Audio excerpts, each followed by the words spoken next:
While there is still much to be done in the pro-life movement, there is also a lot of good worth highlighting. On each episode, we're going to spotlight a person, a group, or movement building up the culture of life. This first installment of our pro-life focus is powerful. So often when pro-lifers talk about ending abortion, we say we need to be a voice for the voiceless. That, however, does not apply in this case. Today, we introduce you to a woman who survived an abortion attempt and is speaking for herself in a bold way.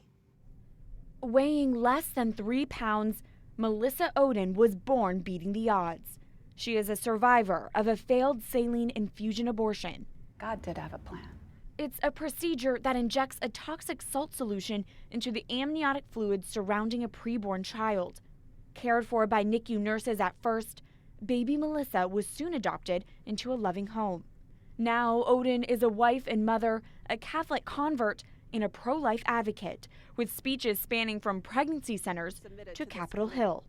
I'm here today to share my story to not only highlight the horror of abortion taking place at Planned Parenthood, but to give a voice to other survivors like me. It's a journey detailed in her new memoir, You Carried Me, released this month.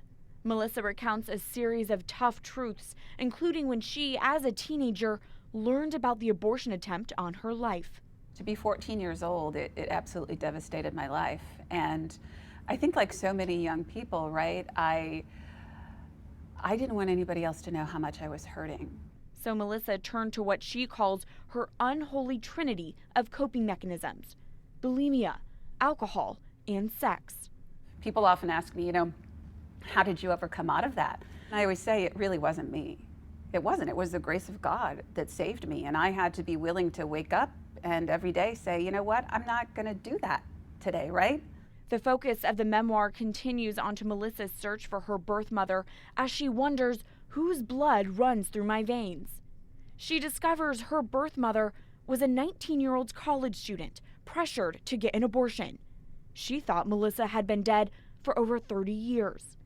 Ohden's perspective throughout the journey is strikingly compassionate. Tell us how you came to have that approach. It's a response that I think has deepened over time. I've always loved her, but my love for her deepens year after year.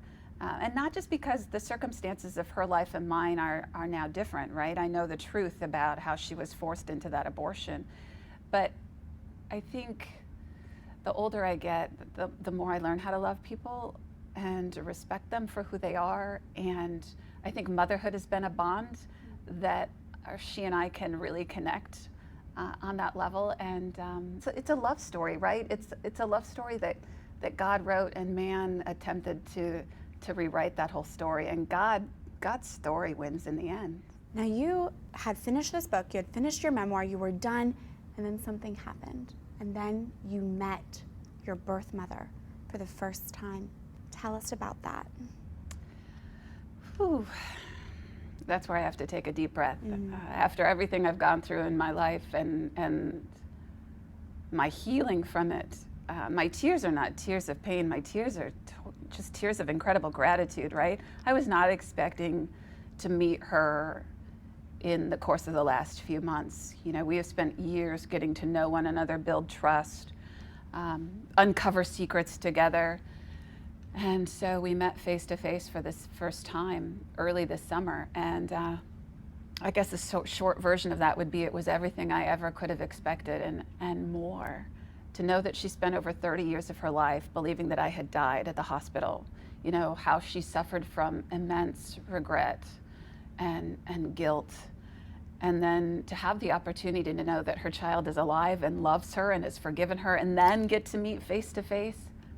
Yeah, my excitement was for her probably more than me, but it was life-changing. I will never forget the moment that I saw her and we got to embrace, and I think the words that came out of my mouth was, "It's been a long time."